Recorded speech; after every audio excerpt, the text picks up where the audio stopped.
Welcome to the first antenatal class for 2023. We hope that this year we are going to have more interactive section, and we hope that our sections are going to be very fulfilling. I'm going to speak on a very important topic that affects almost every child, and the topic is immunization, saving the child against killer disease. That's what I'm going to speak on today. The essence of this is that at the end of the presentation, everyone here will have an understanding of the importance of vaccination. And the parents will acquaint themselves with the various types of vaccine that is available and the schedule. Oftentimes, we have challenges, people not knowing what we are giving the child. They're like, the child got the vaccine. When you have interaction with mothers, you ask them, what vaccine did your child get? I didn't miss anyone, no. But when you now go into the integrity of the vaccine the child got, you find out that a large number of vaccines were not received. So at the end of this, our interaction, we're going to have at least an idea of what the vaccines are and the schedule. So we're going to go through this outline. We'll look at, as an introduction, what generally is vaccine, how did vaccine come about, the various types of vaccine, and we'll look at the benefits of immunization. So what is immunization? The very simple way I define it is it's an effective way of protecting oneself and the family. So when you're able to immunize yourself or a child in the family, you're protecting yourself, you're protecting the family. It is a process by which a vaccine is given to an individual to protect that person against a particular disease.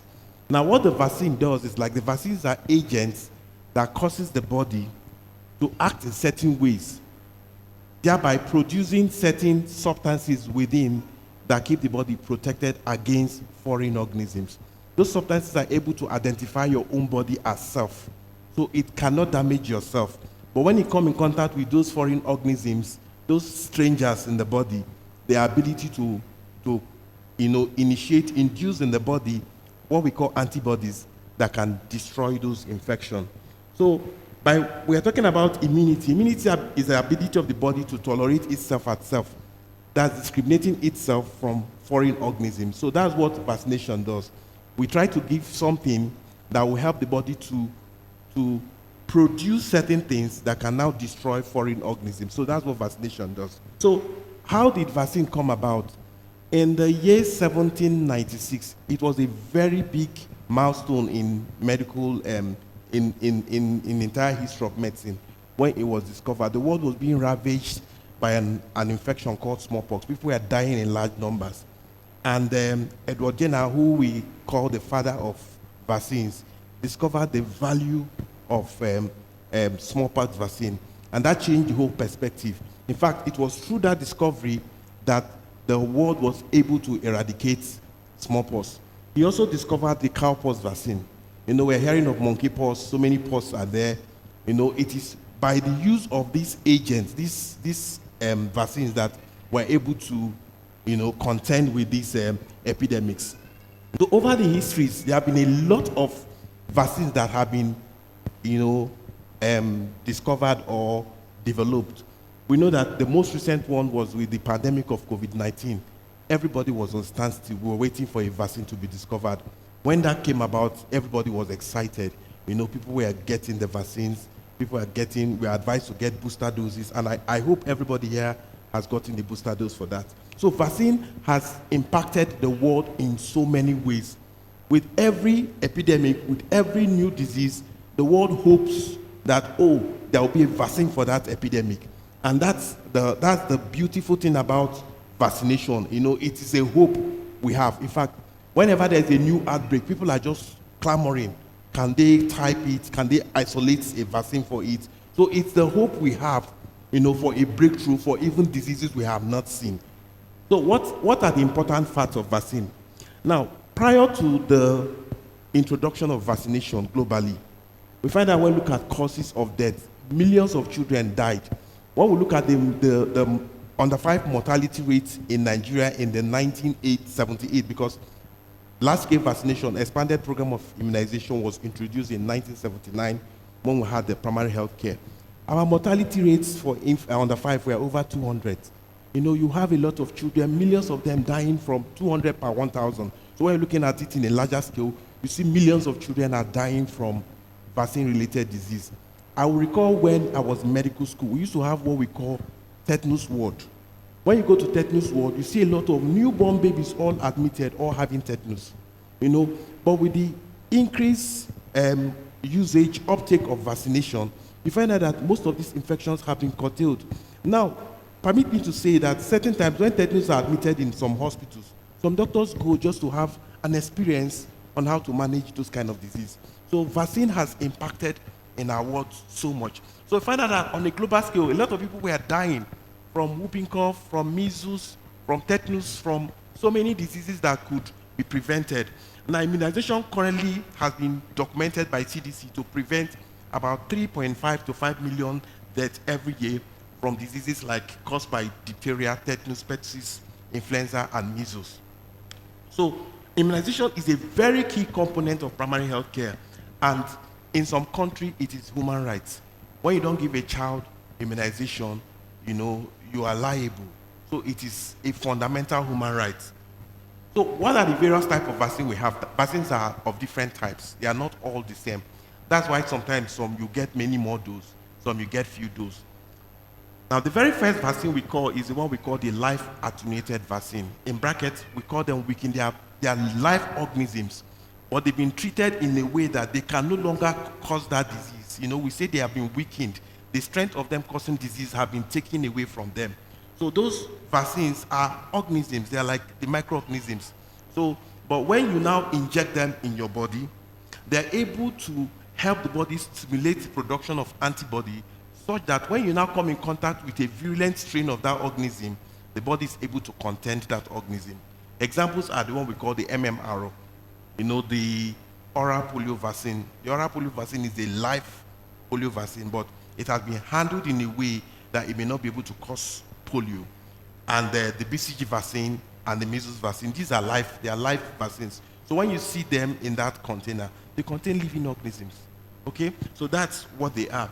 We have the one they call the killed vaccine. These are vaccines that have been treated in a way that the organism have died.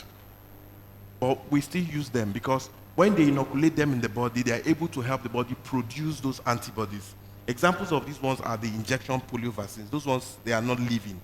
They are dead, but because they have been treated in that way, oftentimes we use chemicals like formalin to treat them in a way that they are killed completely before they are used. Now we have the one they call the subunit vaccine. These are vaccines that a part of the organism is actually taken to produce the vaccine, not the whole organism, in a way so it's not alive. But that part is kind of incorporated into another part, either like a conjugate vaccine that you incorporate it into a polysaccharide, or you add an adjuvant to make it become potent because it's actually a part, it's not a whole organism. So these are with technology, new vaccines are coming out. They're not using the whole vaccine again or killed vaccine. They're looking for vaccine that will have minimal effects on the human body. Because oftentimes you find out that when they give live vaccine, the number of times they give live vaccine are actually fewer. In some cases, they give once. Other cases, they just give a second booster dose. But the chance of having an infection from a live vaccine exists. So the world is tending towards running away from developing live vaccine or killed vaccine to those conjugate vaccines that are safer. But multiple doses are required for most of those conjugate vaccines. Example of those subunit vaccine and conjugate vaccine are the one we call a cellular pertussis vaccine, the hepatitis vaccine we take, and the hemophilus type B vaccine, we call it Hep B vaccine, and the pneumococcal vaccine. So just as a summary, this table highlights, I'm sorry for the print, it's actually very small, highlight the various vaccines that are available. We have the BCG, the hepatitis B vaccine, it shows you the dose, where it is inoculated or how it is given, and the various number of units an individual is supposed to get. So what does this vaccine prevent? When we hear BCG, you hear Hep B, you hear pentavalent vaccine. Everybody wants to know, my child got BCG. What does BCG really do? BCG is a vaccine we give to prevent against tuberculosis. Tuberculosis is one of the commonest, in fact, the most commonest cause of chronic respiratory infection in Nigeria. millions of people suffer from tuberculosis. Now, somebody will say, my child cannot get tuberculosis. The truth is that it is an infection you cannot control how you get infected, because it is aerosol. Somebody will just cough in a public place, or cough, just a mild cough, and the person will release some of those, what we call bacilli. They are small, tiny microorganisms you can't see with your naked eye, just by coughing. And if a child or an adult is in that environment, the adult will just inhale that stuff and get tuberculosis. Now, there are other ways we get tuberculosis. When we drink milk, unpasteurized milk, that contain those tuberculosis bacilli. Certain times when we eat, we like different types of meat. We want to mix one part of the lungs with, there are certain meats, when they kill them at the slaughter place, you find out that some of the parts may have those tuberculosis bacilli. Some people actually cut it in a way and they sell it. And ignorantly, you may just get the meat home, prepare meal for family, and somebody will get infected by tuberculosis. So one cannot really control how you can get infected with tuberculosis, but you can prevent it. So, and that prevention is important. So that's what BCG does. BCG has been able to help us, save a lot of people from severe forms of tuberculosis. When you have BCG vaccine, the chances of getting the disseminated, or what we call extrapulmonary TB, is far reduced. And when someone is infected, find out a person will have will not respond in a way that somebody that is unvaccinated will respond to that disease. Now, what is hepatitis B vaccine? Hepatitis B is an infection that infects the liver. Now, it is another very endemic infection. Millions of people have hepatitis B. Now, the hepatitis B can be transmitted to a child by breastfeeding. That a mother can infect a child also in the womb with hepatitis B. Somebody can get hepatitis B by coming in contact with sharp object, blood, and blood transfusion and other things. So for most people that already have hepatitis B, we try to do the vaccination early before the child commences breastfeeding. All of this is to prevent transmission to the child. So it's a very important vaccine that helps prevent the transmission of hepatitis B. It's a cause of liver cirrhosis. It can also cause liver cancer. And a child who gets hepatitis B early in life has a higher chance of developing liver cirrhosis and then liver cancer than somebody who acquired hepatitis at a later stage of life. So it's a very important vaccine for us to give our children, so that in their course of their lifehood, if they come in contact with hepatitis B, they may not develop the severe form of hepatitis, because the body already have an immunity against hepatitis infection. Now, the pentavalent vaccine you hear when we say penta, is a vaccine that contains 5 different vaccines for 5 different organisms. The first one there you hear in the penta vaccine, it protects against diphtheria. Diphtheria is what we know that causes children to have throat and respiratory infection. When you see what we say bull neck and all those things, some of them may end up having even heart condition from the infection. So that's a very, very common infection in the 70s. But now we hardly see cases of diphtheria because it's one of the most vaccine that the uptake is high. A lot of people get, before it was DPT, they improved it, and now it's Penta. So the uptake of Penta is actually very nice. So you find out that we are seeing very low cases of diphtheria, but these infections are still there. They are still there. Another protection it gives is against tetanus. We know tetanus in those days used to have a ward. There's no hospital you can't see tetanus ward. So the tetanus component of it protects the child from tetanus infection. Then we also have pertussis. Pertussis is what causes what we call whooping cough. The child will cough and almost vomit everything the child is taking. You find out the child will cough and become breathless, what we call apneic. Some older children will cough, you'll be hearing them whooping when they are coughing. So the pertussis in that vaccine protects the child from pertussis infection. Now, a child in his lifetime can come across the Bordetella pertussis, what causes a pertussis. You find out that because the child is immunized, the cough will not really be that so severe. And we used to call it 100 days cough. The child may not cough for that very long time because the child has some form of immunity to fight that infection. Then we have the Haemophilus influenza type B, which is another important part of that penta, that protects the child from the bacteria we call Haemophilus type B. So that causes meningitis.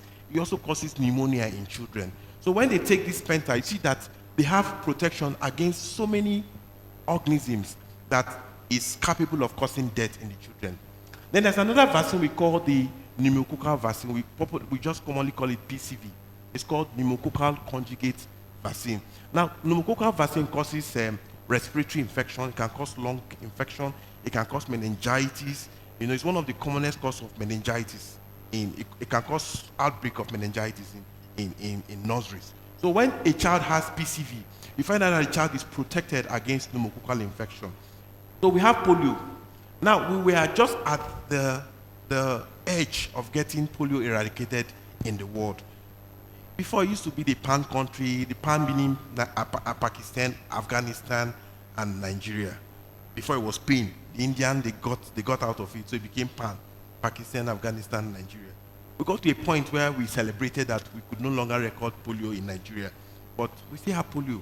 So that's to say the value of this vaccination. Polio is a very terrible disease that causes severe debilitation. You find out that a lot of children have been paralyzed because of this infection. The child just wake up and the child cannot walk. And that's the end of the story for that child. The child will not just end there. It will damage the limb to a form that the child becomes helpless for life. So with the use of polio vaccine, the world came to a point where polio was almost eradicated. That's really the value of the vaccination we do.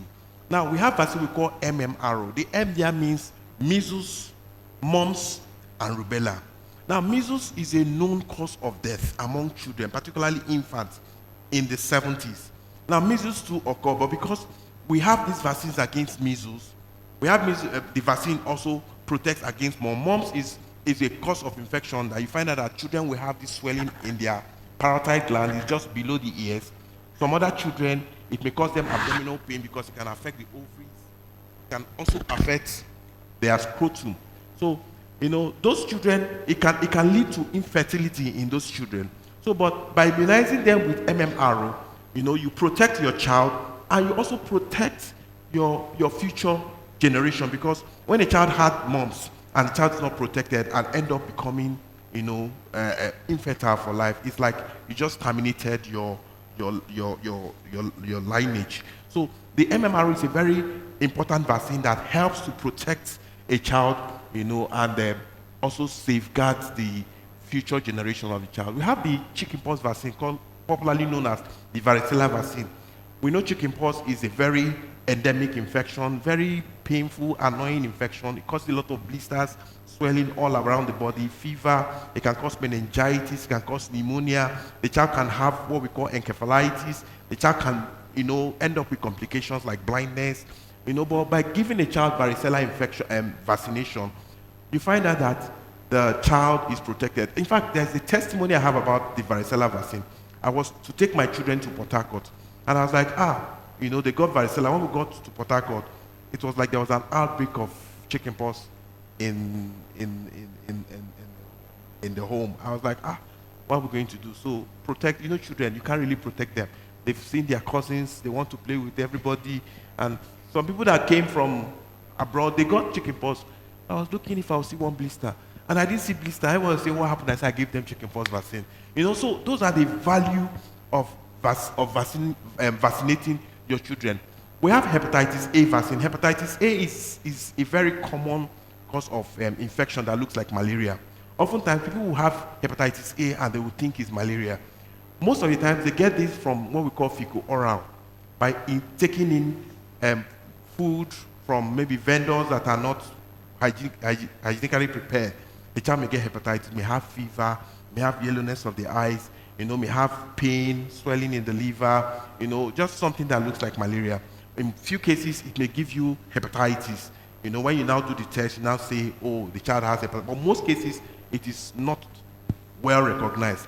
But the value of this vaccine is that it protects the child from hepatitis A. So that's another important vaccine that is available out there that we give to our children. So what are the vaccines we give at birth?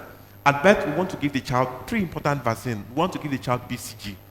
We want to give the child hepatitis B vaccine, and we also give the child the oral polio vaccine. Then at 6 weeks to 14 weeks, we kind of give the same type of vaccine. We give the pentavalent vaccine that has that very 5 important components I mentioned and that protect against those 5 common diseases that are known to cause death among children. We also give the child a rotavirus vaccine, and we'll give our first dose of our pneumococcal vaccine. From 9 months to when the child is an adolescent, we have a list of vaccines we give them. We give them yellow fever vaccine, we give them measles, we give them MMR. That's when we give the varicella vaccine. We also give our human papilloma virus vaccine, which protects against cancer to our adolescents. So what's the process of immunization? You know, the process is like we inoculate, the vaccine comes in that vaccine vial that contains the antigen. The antigen may be a live attenuated vaccine, which we say weakened. It may be a killed vaccine. It may be a conjugate vaccine. So we take the vaccine and we inject it in the body. Now, the body has what we call the immune system. We have the B and the T cells. Those are cells that are in the body. They're able to develop, when they see a foreign body, they are like, they would study the foreign body.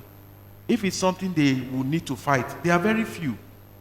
They will go and make multiple copies of themselves. And as they are making copies of themselves to kill that foreign body, they will keep some memories in case that foreign body comes back next time. So we call them memory cells. Those are things in the body. So what those copies they will do now will now go and fight that foreign body. So by inoculating that antigen now, those the antibodies in the body will make copies and destroy that antigen that we've inoculated in the child. But in doing so, he will leave memories that in case something that looks like this come into the body again, the body is already aware and will now fight in a greater fashion. So that's what happens with vaccination. So you find out that the body now stays immune because the body has that memory cells in them already. I have come in contact with this. I'm not a stranger to you. Come on. You know, so that's what happens. So the person is immunized against, it's like what we say, Odeshi. You know, I'm strong. I've seen you before. I've seen it all. Bring it up. So that's what happens with the process of immunization. So why is the shot not recommended when the child is older? People say, why would you want to give a child? Some mother will say, I don't want to take immunization. How will you start choking this child from the very first day this child was born? Now, there are 2 important reasons why immunization are scheduled in the way they are scheduled. The first is that we want to give the vaccine when the vaccine will work the best for the child. Now, vaccines we give at birth are vaccines like BCG. We don't want the child to have tuberculosis because tuberculosis is a chronic infection. It will go and sleep in the lungs. It will not do anything until your immune system are down. So when you're vaccinating a child, you know, when the child has already been exposed to a virulent strain of that organism, it will not do so well to the child.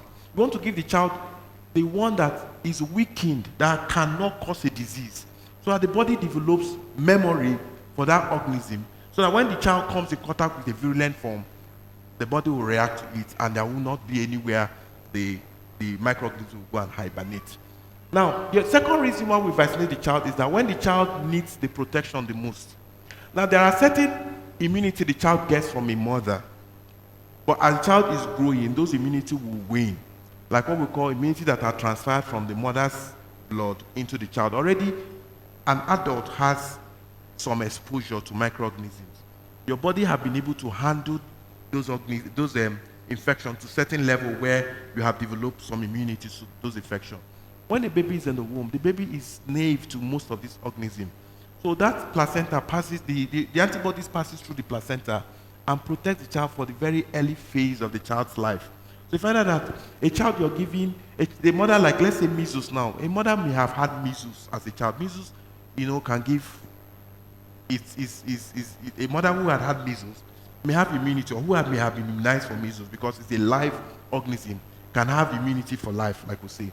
So when a woman is pregnant with her baby, the antibodies will go through the placenta and protect the child. But by the time you get into 6 months to 1 year, the amount of antibody that pass through the placenta will begin to wane.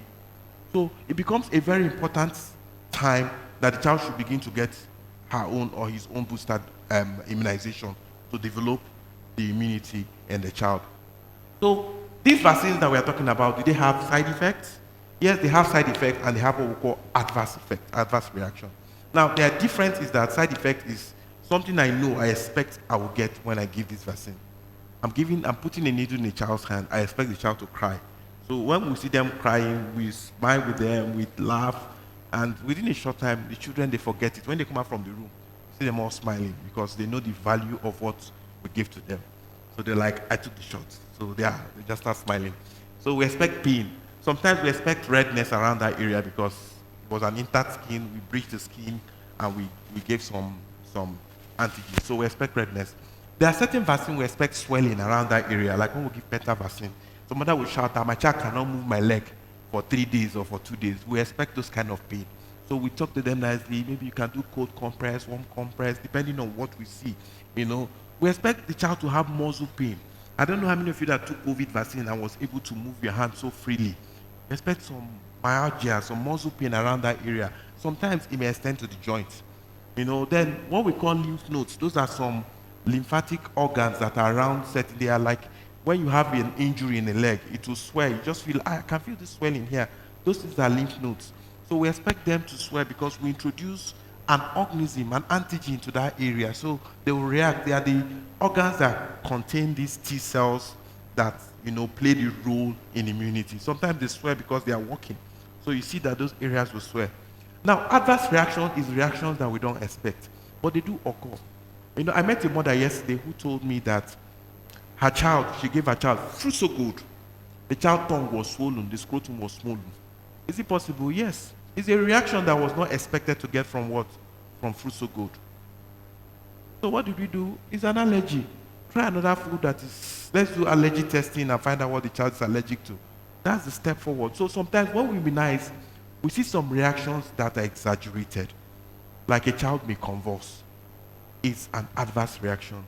A child may have there are some children that have had what we call reaction, maybe encephalitis, or they develop an infection from the vaccination.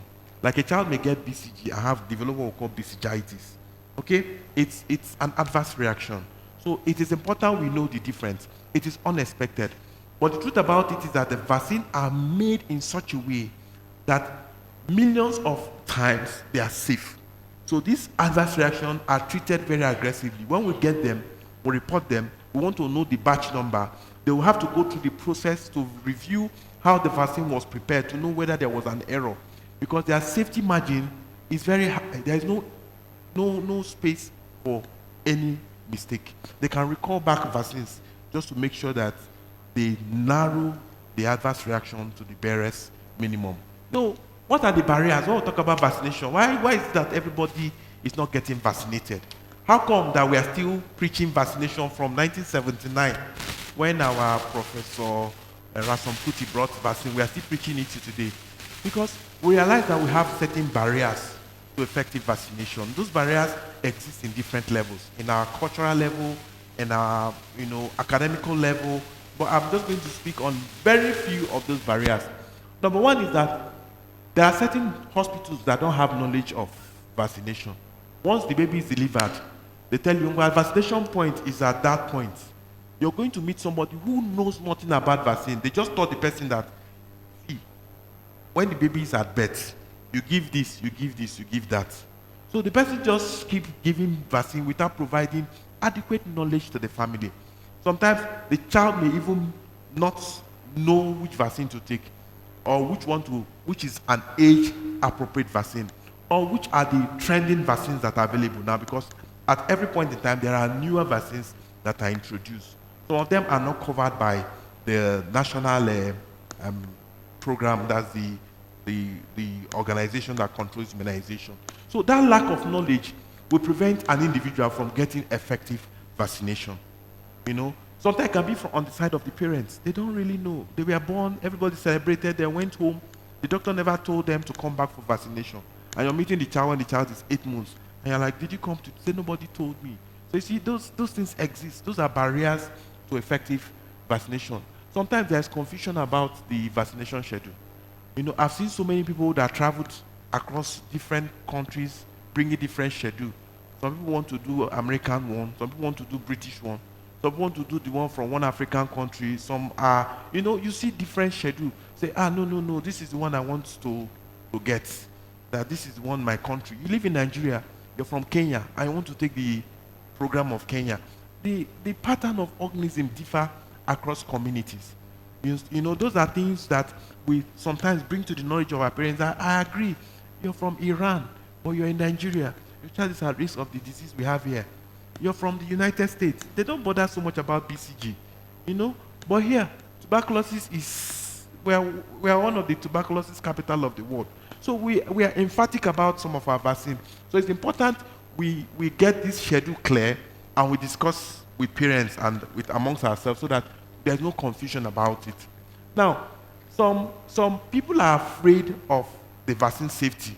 Say no, that the one they came to our village to do was to give a vaccine so that people will be impotent. And they say they feel the vaccines are not safe. They say no. This vaccine, they show that what they were giving in that place was to make Africans impotent. So those informations are real misconception. A lot of people now doubt that vaccines are not safe. I won't vaccinate. And I won't lie to you. When you go online and you check, there are always a divide to everything. People that are for and against. When COVID came, people say it's the end of the world, that God is coming. Some people gave a lot of postulation. But as time is going, we are beginning to see for ourselves the reality of things.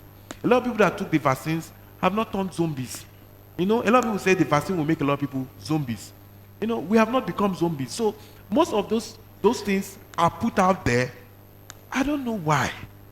Maybe just to stop the good works. So a lot of people put up a lot of things there, just to discourage the good works. So it's important we know vaccines are safe. And it's important we encourage ourselves to get vaccine. Now, some people are afraid of adverse reaction. My child, the other one, I give the BCG, the leg swell. This one, please, just give the oral one. Don't give this one. Why? Because they felt that what happened the other time is going to happen again. Now, there are certain adverse reactions that we can advise you that for this vaccine, don't take it again. But that's based on one-on-one. It's not something we'll, there are certain reactions. A child that has maybe encephalitis from taking DPT, we will now say, don't take DPT. We will go and get the one we call the acellular pertussis and give the child, because we have an option for that. But if you now say, because this child has had reaction to paracetamol, remove all the paracetamol in the market, that won't really go well. So we look at adverse reaction and we advise. Sometimes some mothers are scared. I don't want my child to cry. I don't want my child to start feeling pain from birth. Please, I wouldn't want that. Just leave my child. Don't vaccinate my child. Those are big barriers to effective vaccination. So when we meet, we talk about this because it's on a personal level. We find out it's not generalized. But if maybe in the future it becomes a fundamental human right where somebody can be taken to court and maybe some actions taken against it, we may begin to be more aggressive in that line. Now, some mothers have what we call inconvenience of the immunization process. They don't want to come to hospital. Kai, I came to hospital last week. They're telling me to come back again. Oh God, don't worry, I'll come 10 weeks, then I'll combine one of 6 weeks and 10 weeks together. You give them together, okay? And you're saying, no, madam, no, it's not how it's done. He said, you don't understand, I'm a very busy woman, no. I am very busy. I can't be coming to the hospital like this. So those are things that create a lot of barrier when we want to immunize our children. Some people actually, I beg, they would give the instruction and they won't see through who takes the child to the clinic and the child misses the vaccine that is appropriate for each. Then, on our own side, sometimes you come to the hospital, you are available for vaccine, but we don't have the drugs because they are not in stock, they are not available in the country, or they are not available in our own hospital. So you find out that sometimes lack of vaccine, unavailability of vaccine can be a barrier. You've come 3 times, you've come 4 times, and you're not able to get the vaccine. So you find out that it's a very big barrier to effective vaccination. So those are major areas. The lack of knowledge on indication and contraindication. Some children, once they have fever, they've cancelled vaccine. Once they are stooling, they've cancelled vaccine. When the child is coughing, they've cancelled vaccine. So you find out that vaccine that is due for this month, the child will cough that week of vaccination. They will give antibiotics. They will wait on Friday, the child has stopped copying. Say, okay, by Tuesday I will go. By Tuesday, the child is stooling. They cancel the immunization. By the time you're meeting the child has reached 3 months and has missed the vaccine he's supposed to get. So they don't really know when to give and when not to give vaccine. So those are barriers to, and this come across all levels. Some healthcare workers just cancel vaccine without really knowing the indication and the contraindication for vaccination. Then absence of a reminder system. Now, this is one very key part we want to address this day in DMC. We want to start what we call booked appointments. We will remind you, please come. Your vaccine is due. Come, we're waiting for you. So we're going to start that this day in DMC. So don't feel inconvenienced when you get a text from us, telling you that please your vaccine is due. Come, we want to see your child. That's one thing that is lacking in most people forget, and truly people forget. I forget as well too. So I think this will be something that will help us improve, in course of catering for our child. I've also talked about a little about misconception about vaccine. It goes across different level, religious level, cultural level. There are so many misconceptions which is not true. It's not true. Vaccine work as partners with your child immunity. Vaccine is like an inducer. It wakes your immunity up. Say, wake up. Be vigilant against this organism. Don't let this invader take you unawares. So those are very important role vaccine play for us. Vaccine can prevent more than 25 diseases that kills children. We want more vaccines. We want, because it has saved many lives. I told you 3.5 to 5 million children are saved annually just by vaccination. That's a large number of people that are saved by it. Vaccine preventable disease outbreaks still occur. And when they do, vaccine is what gives the power to protect. So there are outbreaks of cholera, there are outbreaks of measles, there are outbreaks of so many other diseases. They still do occur, but it is vaccination that gives that power to protect. The child stays safe. Please, I want to end by saying that vaccine are safe. So please, let's encourage ourselves, one another. Let's vaccinate our children. Thank you very, very much.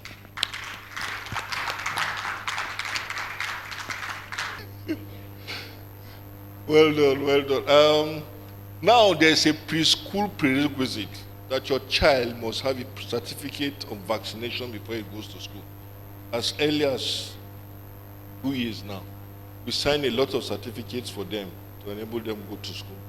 So it is very important that you appreciate that your child has to be vaccinated, your child has to be protected. I'm sure Dr. Charles will start addressing the questions or the comments I made before.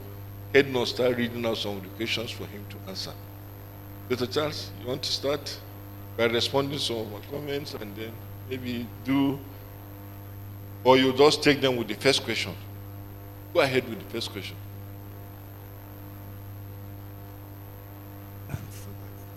Be free. Fine. Go ahead. Okay. Good afternoon, CMD sir. Good afternoon, DCS, every other protocol junior observe, and good afternoon, everybody. I have 2 written questions with me. The first one is, what happens if a child develops a disease before the time of the vaccine? Then the second one is, for instance, can a child develop measles before 9 months? That's a very, very good question. The answer is yes. A child can have an infection before the vaccine is given. And the 2 questions are actually the same question. Measles can happen before the child gets measles vaccine. Measles vaccine is given first at 9 months, then the second dose is given when the child is 1 year. Now, but it's a terrible thing to have measles before 9 months. In most cases, when it happens, you find out that the child suffers so much. The morbidity, the illness the child gets is so much. So it's something we don't pray for. That's one, there's some habits we have naturally without knowing that protects children from infection. Children are well protected. They're always in the arms of their parents. When they sleep, they are in the nets. The number of contacts they meet are few, but it do happen that a younger one can go to school, come back home with measles. So when a child gets measles early in life, it's actually not so nice. Most children in those days end up with blindness, meningitis, and all whatnot. It's something we don't pray for. Now, but we should know that there are mimickers of measles. There are so many things that may look like measles, but they are not measles. We have the German measles. We have so many infections that when they appear, they'll come with rash. So we still will go ahead and immunize that child when the child is well, if the child has recovered from that illness. So we'll go ahead and give. It would now form like a booster dose. We know that measles is likely a lifelong infection. It gives lifelong immunity. But because there are millions of known and unknown mimickers of measles, we'll still go ahead and immunize that child for measles because we know what we are giving. You know, we may not know if the child had measles or something that looked like measles. Mimickers means something that looked like measles, but not measles. Okay? So that's why. So we don't want the child to have measles, assuming the child did not get measles. Now, somebody can get immunized and still have measles. Now, the measles vaccine will not stop you from having. There are major things that happen before infection will happen. Number one is how virulent is that organism. How virulent. The other one is what is the inoculating dose. And the third one is what's the level of immunity someone has. If someone has not been immunized for measles, the tendency of getting measles infection when you come in contact is high. If I'm immunized, there's a tendency that I may not even have the measles when I come in contact. But if the inoculating dose I get in contact with is high enough to overwhelm my immunity, I may end up coming down with measles infection. Because it's a war between your own antibody with the organisms. Those organisms, when they come into the body, they use our body as their manufacturing home to make copies of themselves. So those are what happens with those infections. So I don't think. Would you like to comment about the autism? Okay, the issue of autism, we know that there is a strong group of people who are against vaccination. They believe that they are naturalists. They just believe that people should, get protection in life. Life should just happen naturally. But if you look at records, it didn't favor us. We know the records of our morbidity, mortality in the past. A large number of people were dying from diseases we can prevent now, And someone now tried to bring out an information that MMRO causes autism. But by doing what we call fabrication, he didn't do what is meant to be. He fabricated the information he put out there, and he was punished because, the information caused a lot of stir globally. A lot of people were allowed. He was trying to link MMR to autism, which most studies have refuted. Now, we have millions of people that have had MMR. MMR is actually given early. It's given at the age of 1 year. Now, autism is a disease, a developmental disease. When you say a child that is autistic, the problem the child has three areas. There's impairment in behavior.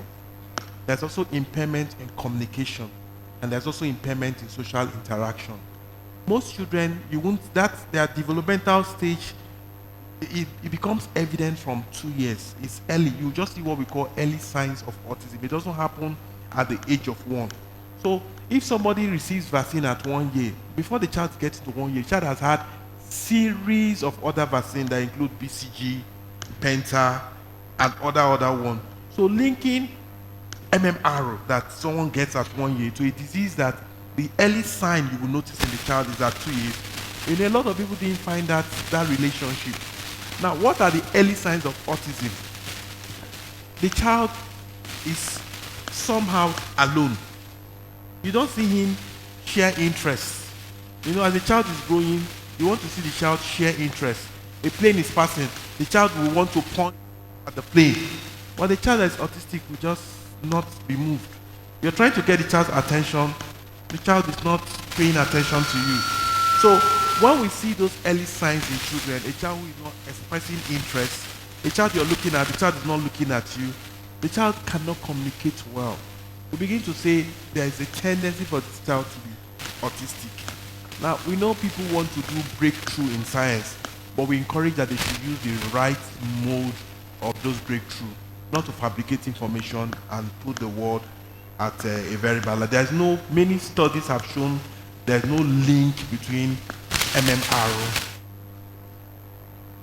There's no cover up in that. There have been no issue on that.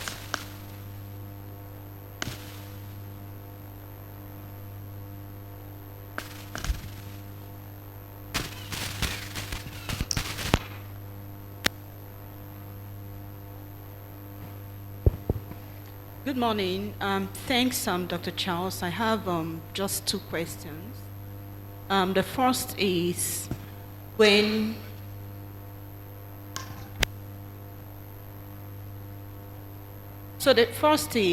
you started, you listed out the different types of vaccine. I clearly saw COVID-19, and you did mention it's the latest. But in the course of looking at the various vaccines that a child should get, that wasn't mentioned. Just to ask the place of COVID-19 vaccine for a child. And then also, Dr. Usman did talk about some immunization that the mother even begins to take for the child while pregnant. Again, looking at COVID-19, where do you think, what do you think it would be helpful for a mother to take it during pregnancy for herself and maybe for the child too?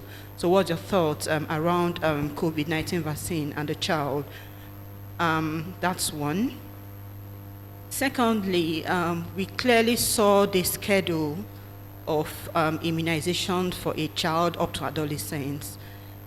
For a child that has very meticulously gone through all of those schedules, what's the place of other booster vaccines? There are times when there are campaigns on polio and you're told it doesn't matter whether your child has had polio vaccine, just take again. So the question is, how often would you take again beyond the routine or normal schedule? Can it be too much? Thank you. Let's take the next question. Yes. Okay. Dr. Konko, okay, Dr. Konko also assists you with the immunization, for COVID in pregnancy. Sorry, I may forget. I'm really sorry. I will take it one at a time. The issue about immunizing children for COVID, at the initial heat of COVID, we realized that we're not admitting children, we're admitting their parents. So the focus was, how do we protect parents? And the parents initially were grandparents. So we find out that at a certain age, a lot of people were like, I work also in a government hospital. The chief medical director called me and told me I'm the youngest consultant, that everybody here is older than me, that I'm going to head COVID center. And I looked at him, I said, why? He said, because some of them here are older than you, they have diabetes, they have hypertension. He brought my medical folder and said, I'm with your medical report. You're heading COVID center. You know, why? Because people they were admitting then had COVID, they were elderly. So the focus was on this disease kind of segregated children.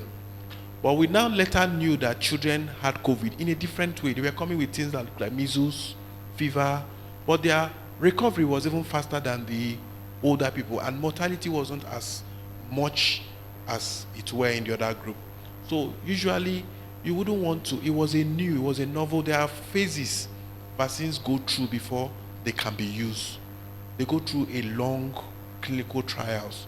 But because we needed to use something accurately, they introduced the COVID vaccine without it going through all those phases.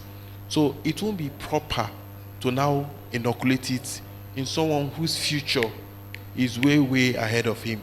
So that was why children initially were removed from it. Now, in some countries, they have brought down the age of vaccination to even 5. Some people, 18, they don't immunize children. But some countries are beginning to bring it down. They believe that the vaccine is safe. So I don't know what it will become in Nigeria in the near future. Maybe adolescents may start getting vaccinated. They may bring it down to 5 years. And before you know it, we like getting vaccines. Children under 5 are the ones that come to hospital more. By the time they are getting to a certain age, their parents no longer care about hospital visits. And most of our health strategy we try to focus on the under 5. If COVID becomes a big problem for under 5 in Nigeria, then it can be incorporated. But for now, I don't think it's a major area of focus. There was a second question you asked again. Booster dose, yes. Now, some vaccines, booster dose are 5 years. But when you look at the impact of the disease with the age, you know, most under 5, we just pray, like I was praying, my last child should be above 5 years old. My last child should be, because diarrhea, under 5. Meningitis, under 5. You know, when you see a disease outbreak in an area, the most hits are under 5 years old. So it's like a golden birthday. When a child hits 5 years and above, most parents will just relax. Leave the child alone. Why? Because the child has learned certain protective mechanism. He has learned to stay on his own. He has learned to know how to avoid somebody that is coughing. He has learned certain things. But under 5 children, they will see somebody drooling. They will use their nose and hand and clean it for the person. They want to, you know, they are just wonderful. They're terrible. You know, that's how they are. But, you know, basically, when some people get to that age, they no longer bother. But we know certain parents want their child to get the booster until the child is old enough to take the decision for himself. They'll now remove their hand. So when we see those ones, we still give them their age-appropriate booster dose. But is it in the scheme? The answer is no. What's in the scheme for now for most adolescents is the HPV vaccination.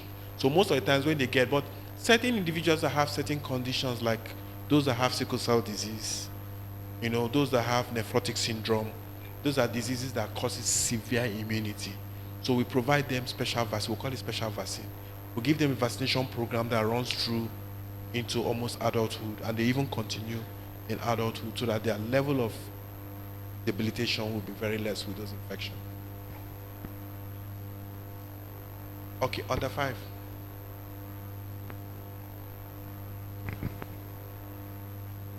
Yes, for the campaign, there was a presentation I saw. It was a kind of focus, you know, about vaccination. They compared the outbreak of the polio virus among people who had been vaccinated. People who had 1 vaccine, 2 vaccines. The basic one we have is 4. At birth, 6 weeks, 10 weeks, and 14 weeks, 4. That's the minimum that is recommended for polio. Now, but we have two NIDs, National Immunization Days. They go class to class, door to door, immunizing children. That is, they try to do that kind of immunization to give an extra, because it was a global strategy to see how they can curtail the infection. There are people that don't go to healthcare. Now, they found out that those people that have gotten doses above 10, the frequency of them having polio were small. So that was why the encouragement that people can get as multiple doses as possible. And it is oral. So we don't know the content, the amount of the oral polio, because that's our strategy to root oral poliovirus, that actually gets, you know, to induce the immunity that is desired. So the more people get, it was found out that the frequency of them having polio was less. So they encourage more this other one. So when the child has gotten the 4, they still tell you, go ahead and give don't segregate, give everybody that is in the class. So those are what was found out from that their study. So it was still a strategy to eradicate polio, because our target was we want 0 polio in Nigeria. That's what we want.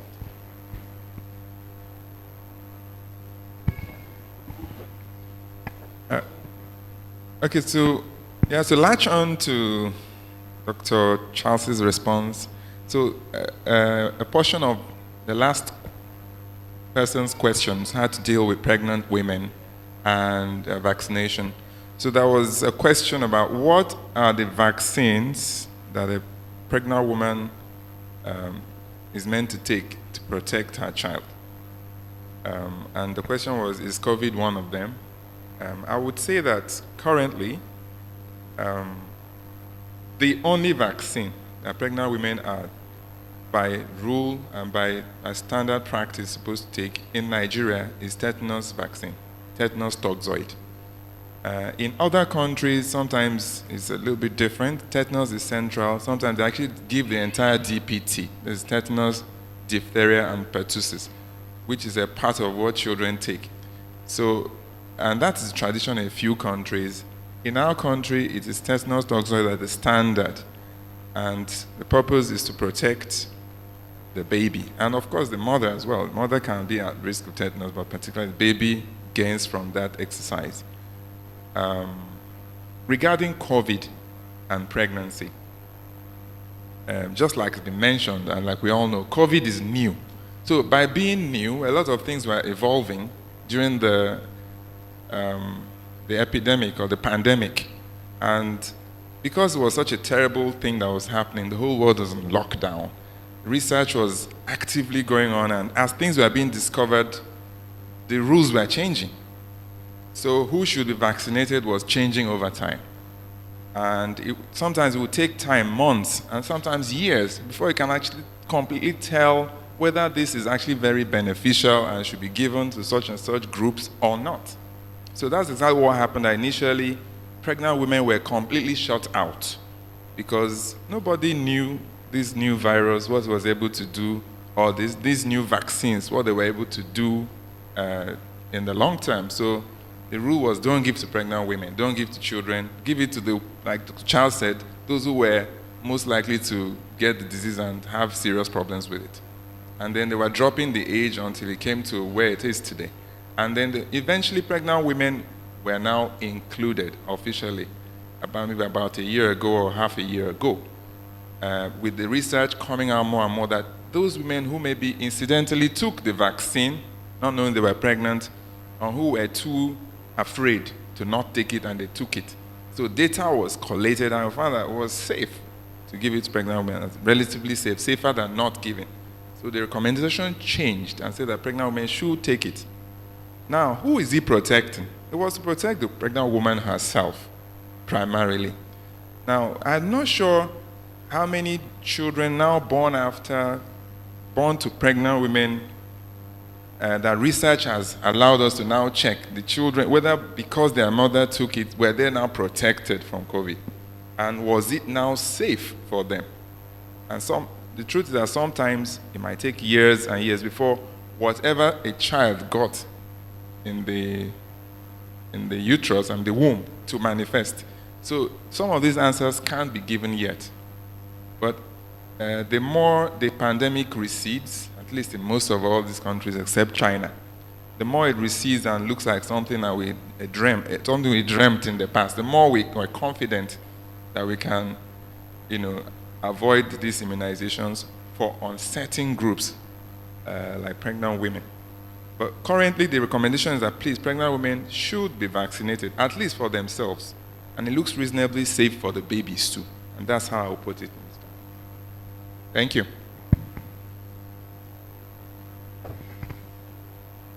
Thank you so much. Please permit me to stand on the existing protocols. My question is on the side effects of the vaccines you mentioned. I want to know at what point is safe to postpone a vaccine. If, for instance, a child is having pain as a result of a vaccine, how long does that pain last before it's due for the next vaccine? And if it comes for the next vaccine and the pain is still there, is it safe to give that vaccine to the child, knowing that another pain will erupt in the process? That's what I want to know. Thank you so much. Well done. Well, the side effects, pain is actually one of the minor side effects. And we know parents don't like pain, particularly when it happens with swelling, or the child is not able to move the leg. Yeah, but it happens. But the good thing about it is that we actually have two limbs. We'll encourage you, we'll beg you, we'll be managing that leg. When it is 4 weeks later, we'll use the other leg. And be begging you. The two of them will go. That's how we go about it. The issue is that the value of the vaccine is way more than the pain they get. We know that we're hoping in the future when vaccines, will be developed in a way they will all be orally given, like oral polio. We want to give DPT, just squeeze it in your mouth, no pain, But we will get there. There have been breakthrough, just that they've not been made available. So probably we will get there. That's something driving some scientists. Painless immunization. Dr. Coco wants to ask Dr. Charles a question. On behalf of our clients, Non-accidental patients. it's about price and cost. So during your presentation, of course, you alluded to the fact that not all these things are, I don't know. Which of these, let me just get to the point. Which of these vaccines, or are all these vaccines covered by the government programs? The reason why I ask is this. Many of our clients, or maybe some of our clients, they say, you people, these things are expensive. Your vaccination programs are expensive. I don't have so amount to pay. Behind my house or in front of my street or near my church, I'll go there and get it all free. So is it true that they can get these same vaccine services all through? Is it just the efficacy of our environment that is making our vaccines more expensive? I actually say this, that vaccination is a process. In fact, it's a very huge investment. There are certain vaccines that, working as a member of PAN at certain time, PAN is the Pediatric Association of Nigeria, we have pressed that certain vaccines should be introduced. By the time they do the cost analysis, they'll tell you that it is more than Nigeria budget for that year, not approved. It took effort before rotavirus was included in the scheme. I will know how much government pay to get vaccine. Now, but bring it down. There are processes that are involved in ensuring that vaccine, particularly the live-attenuated vaccine, from the point of manufacturing to the recipient, is safe. You need an effective cold chain system. There are places I can't give vaccine to my child. You see these people that carry boxes. When they come, I tell them, open your box. If they don't have ice pack, they cannot even come into my compound. They are carrying boxes and they don't have ice pack in it. They're just giving people poison in the name of vaccine. So you need to invest heavily to be sure that what you're giving to someone is vaccine. Unfortunately, a lot of people have received the jab, but they are not vaccinated. In some countries, they measure your titer. After you vaccinate at a certain age, they'll go and check. They'll check your hepatitis titer. How much is it? You vaccinated. They want to know if you need a booster dose. These booster doses are not just given blindly. They're like, your booster dose is actually below recommended. So it costs money to keep vaccine safe. There are healthcare centers I've gone to inspect and are like, oh no, this is no. And they are government organization. There's nothing they can do. On the day of vaccination, they will bring out the vaccine and they will vaccinate. That's the truth. Because people will come, they won't tell them, please go. We don't have light for 3 days. We don't have ice pack for this. They will vaccinate. The vaccine fridges they use are suboptimal. And the vaccines are given. So it is important we know the value of what we want to give. And that's what we do in DMC. We put value, we put quality above all. So when we cost this, most of our vaccines, we source it. When we cost what we source, in fact, it is subsidized. If we put the true cost for the vaccine, it may be more than what people pay. Sorry, I may advocate for increase, but my Oga said no. Let's keep it the way it is. So I think that is what I have to say on that. Oga will be speaking very soon, Dr. Charles. The head of pediatric nursing is here, our own Ngozi. See the chart there that they give those vaccines. They are the one. Finally, here, before you take that vaccine, you must see a doctor.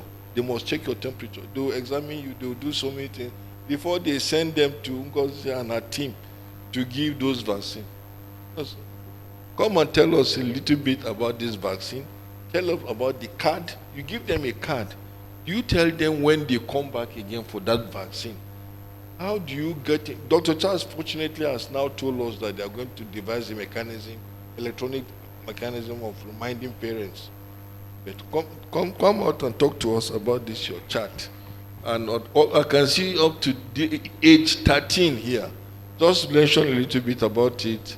And as you finish, our Chief Medical Director will round up our discussion.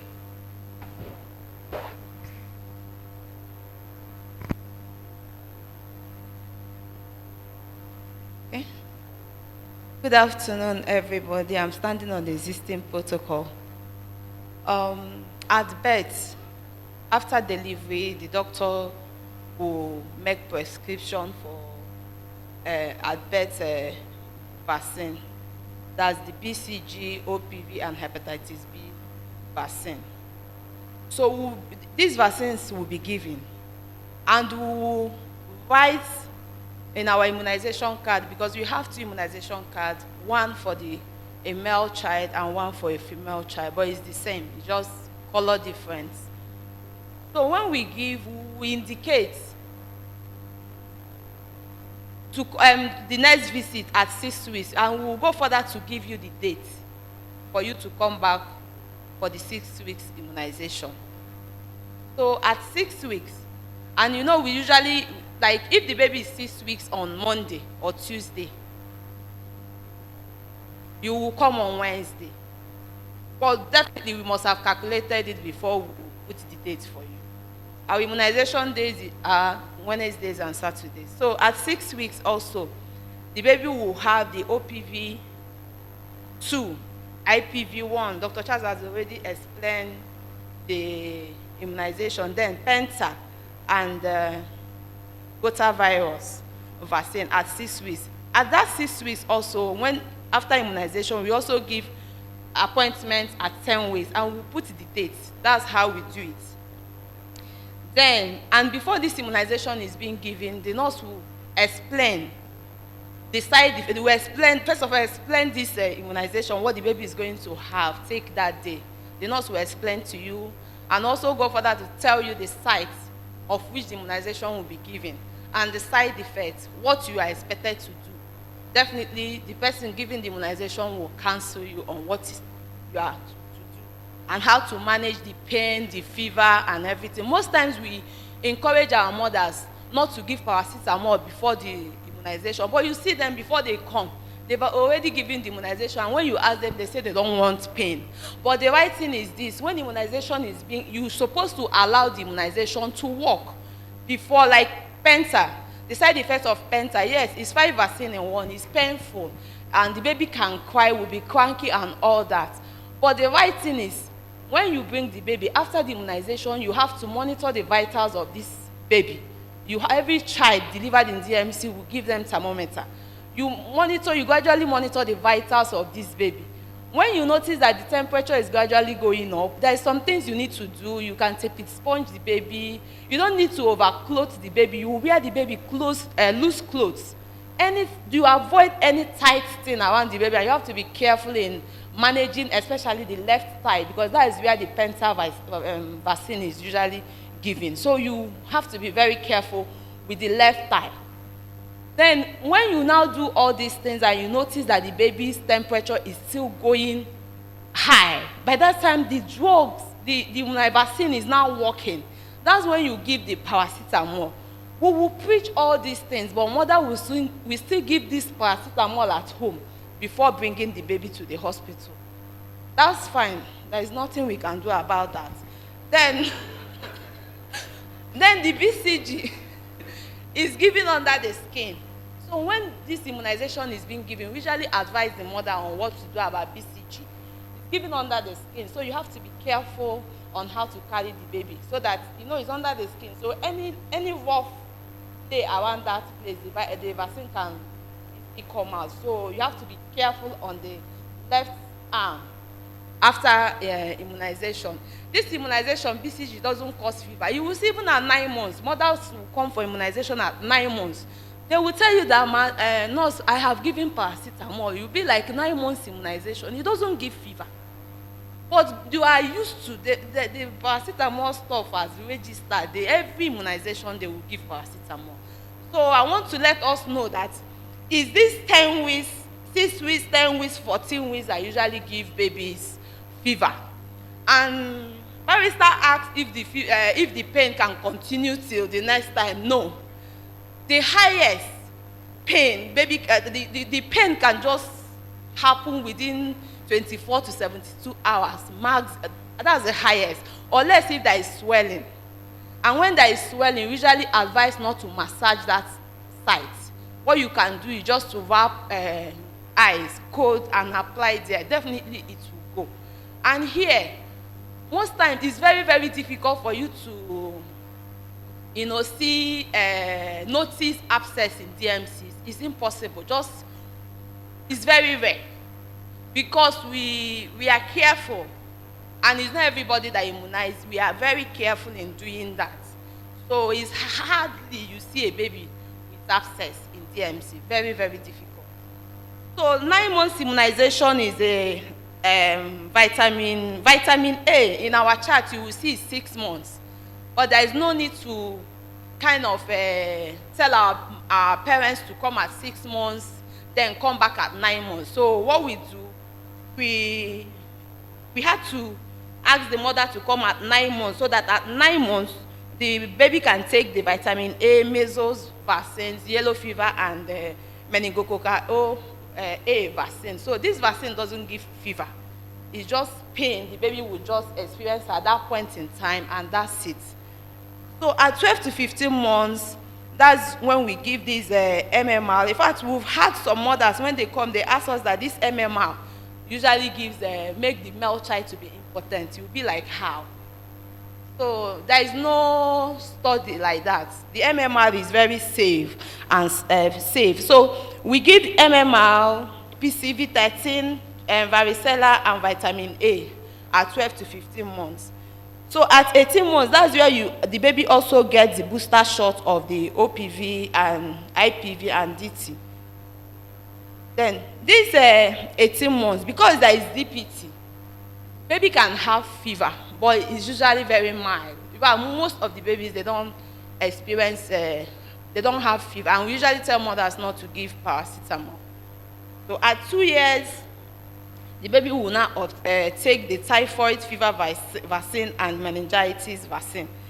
Then at 5 years, that's another stage for immunization. That's when the baby will also have the second shot of MMR, the IPV, DT, and OPV. That's it. Then the 11 to 13 years is basically for a female child, the Savares. That's the one that is for cervical cancer protection. And that one is not available in the country for a very long time. So we are hoping and believing that it will come. I don't know if there's any question. Thank you. So mothers, please, when you come for immunization, don't give your babies paracetamol at home. We should try to allow the vaccine to work first before we give. Final question, how much, all through to maybe 5 years, how much? Or to 2 years, how much is the cost? Yes. I don't know, I'm not a billionaire. My duty is to give the vaccine. But truly, the vaccine at birth is not expensive. 6 weeks, the rotavirus that we give in DMC is not the same rotavirus. We give our DMC, we sought for this, our vaccine. And another thing you should know that, Dr. Charles, somebody asked question about getting disease after having the immunization. Another thing that can cause it is break in cold chain. So sometimes other facilities, their vaccine is not well preserved. So there is a break in cold chain. When you take that kind of vaccine, it's not going to cover for it. But here we have a too solid cold chain that we manage ourselves. And I don't know what to say again. Thank you, thank you. You have said a lot. Thank you, Head of Pediatric Nursing. Severex may not be available. Occasionally it comes and goes, but there's an alternative called Gardasil. And we can even give as low as 8 years. But it's less potent than Severex. It doesn't cover all the strains for prevention of cervical cancer, because it's given for human papilloma virus. Let's thank once more the pediatric team as we put our hands together, as we invite Dr. Idahosa to give the closing remarks. And our time is fast spent, but we have to listen to these closing remarks. Very important closing remarks. Well done. The floor is at you, sir. Thank you. Director of Clinical Services and the other members of the DIF team, our students, thank you for coming to today's program, and thank the guest lecturer. A few questions for you as I pass my closing remarks.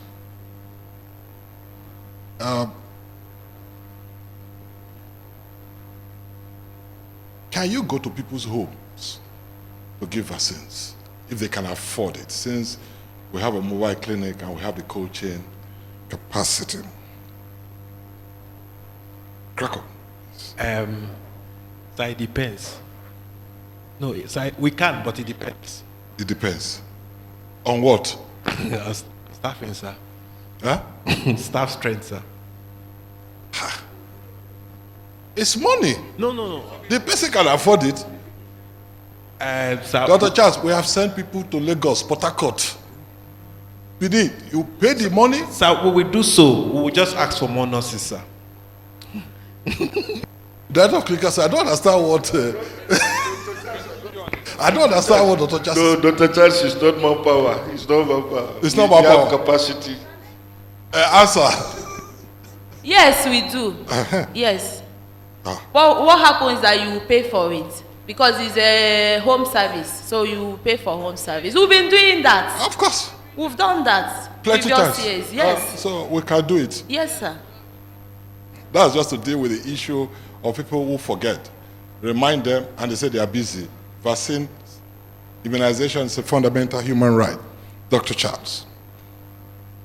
The national immunization program, is it different from DIF medical centers program? I want to know, is it different? It's actually not different, but we have an expanded program because the national program is funded by government. So they try to do what financially they can cover. So we have additional vaccines that are not covered by the national program. Our children benefit from. Like which one? Plenty of them, sir. First of all, they just introduced rotavirus into the national program. Okay. We were doing rotavirus before they did that. Now, they've introduced Penta well, but beyond Penta, our children are getting meningococcal vaccine, and we're also getting varicella vaccine. We're getting MMR. We're getting varicella chickenpox. We're getting typhoid vaccine. We're also getting hepatitis vaccine. Okay. So those are not in the national program. What about the vitamin A? Is it part of national? It's in the national All program. right, that's okay. I just want to know. Now, when you go to some centers, you see vaccines stored in home fridges. No. A home fridge and vaccine fridge, they are not the same. You will use one vaccine fridge to buy maybe a dozen of home fridges. What's a dozen? 2 or 3 dozens of them. So that's just the difference. The fact that the cold chain is maintained, somebody get to pay for it. That's the problem. And if you say that prevention is costly, just try curative medicine. Then you will know that prevention is truly better than cure. Thank you for the MMR. Any male that comes to an infertility clinic with an abnormal sperm parameters, I must ask, what's your vaccination? Did you vaccinate against the mumps virus? Because failure to give your male child this vaccine, you may lead to infertility in that child. So if you say MMR is costly, just wait for the cost of doing in vitro fertilization using a donor sperm. You will know that one is definitely cheaper. Well, think head of pediatric nursing, I heard you say you give every child delivered at DMC a thermometer. Is it true? Oh, fantastic. I just want to be sure. So, let me just then pass comments on keeping your vaccine certificates. 2 weeks ago, my children have a set of triplets doing their university education in the United States. So, and then frantically I was getting a call from one of them that they need her immunization certificate. I said, check, it's in your it's in your system, it's in your documents. Keep your immunization certificate. One day they will ask you for it. If you are entering primary school, secondary school, university, particularly outside this country, if you come for it's not easy for us to give you a new certificate. Please keep your vaccine certificates in a fireproof safe, because it takes a lot of legal process for us to give you a new certificate. Vaccination. Okay? It is really sad that Nigeria, when you are listing a nation you should not be born, they say don't be born in Afghanistan. I understand. Don't be born in Pakistan. I understand. Why would they say don't be born in Nigeria? It is sad. It's all about poverty. It's all about the misuse of resources. We are so blessed as a nation. Why should Nigeria be labeled as the tuberculosis capital of this world with the kind of natural resources God has endowed us with? I believe that many of you here are carrying children whose performance, activities, and productivity will change the political landscape and narrative and make Nigeria a better place to live in. Maybe we may not see it in our time, hopefully, in the future. For the tetanus vaccine for our pregnant women, you may have read from Dr. Gogul that when you have taken 5 doses of tetanus toxoid, there is no need in your new pregnancy. No. Every time you're pregnant, we give you 2 doses. Don't pray for us to forget. And if we forget, please remind us. Once you've gotten to 18 weeks, give it the first dose. 4, 5, 6 weeks later, we'll repeat it. It's your right. But if you leave the shores of Nigeria to continue antenatal care in the Western world, and you are not going, before the 18th week of pregnancy, you are not going to be given vaccine against tetanus abroad. It's good you know that, because it is just considered that it is one of those things that has been eliminated. No. In our country, the land of our birth, the people that are going to handle your children when you come back, you don't know what they carry. Therefore, you must take vaccines. And those of you who are going to deliver outside this country, they are not going to give your baby BCG at birth. I don't know. Dr. Charles, the child has been delivered, lands in Nigeria, 6 weeks thereafter. If you deliver in the United States, deliver in Germany, UK, Dubai, they are not giving BCG at birth. What will you do to that child? Because he has come into a new country. What do we do? Give BCG the day of arrival? No, we actually do a test first before we give the BCG. Okay. The test is, we do a man-2 test. If a child has a reactive response, we'll do a chest X-ray. Then if the chest X-ray is suggestive that the child has had contact with tuberculosis bacilli, we will not give BCG, we will treat the child because the child is naive to TB, so we'll give tuberculosis treatment. But if our man-2 is negative, we don't bother to do a chest X-ray, we'll go ahead and immunize the child. That's the process we do here. Okay, it's good we know this. Well, the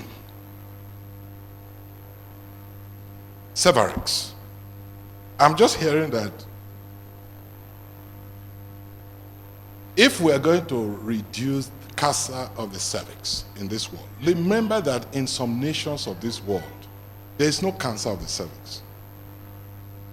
And the key they have used to eliminate it is the use of vaccines for the females and the screening tests. The truth is this, all of us put together here, put all our resources together. You can't take off a patient that have a stage 1 cancer of the cervix, stage 1. But it can be prevented. You don't prevent cancer of the cervix, it's your fault. In this day and age, any woman who develops cancer of the cervix is the trappings of your unconverted background, the import of poverty, the negative import of religious vibes that made you have cancer of the cervix. I put it this way. If any woman develops cancer of the cervix in this day and age, it is not the devil that caused it. You are the architect of your misfortune. And that's why we are here. It's so easy to prevent it. When it started, when the vaccine started, people thought that no, girls cannot be exposed to sex until 13 years. Girls are exposed to sex now at 8 years. That is why it was reduced from 11 to 8. Start taking it now so that we will prevent cancer of the cervix. Department of Pediatrics, let me say thank you that from June to December 2022, 7 months, you did not lose one child. We are grateful. Thank you. That is a monumental feat. I'm aware that we delivered a 26-weeker with a congenital heart disease that you have kept now for 3 to 4 months. Thank you. That's a great effort. What we're trying to do is to change the narrative. It is not true that if you deliver in Nigeria, you are disadvantaged. It depends on where you deliver in Nigeria. This is an antenatal class. With me of 37 years postgraduate experience listening. Dr. Osman is here listening. Dr. Konko is listening.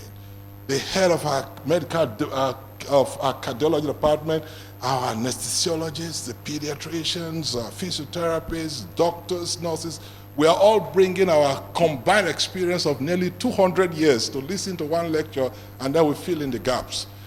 If you go to antenatal classes in other places, it is treated as one of those places for clapping, singing, and just dancing. This is a place where we deliver the critical quantum of information and knowledge that changes the narrative. That's why we're here. We take it so important, we take it so seriously because it's part of preventive medicine. If we must reduce maternal morbidity, if our women must be safe, then every woman who wants to deliver in a hospital, at home and abroad, must ask the following questions.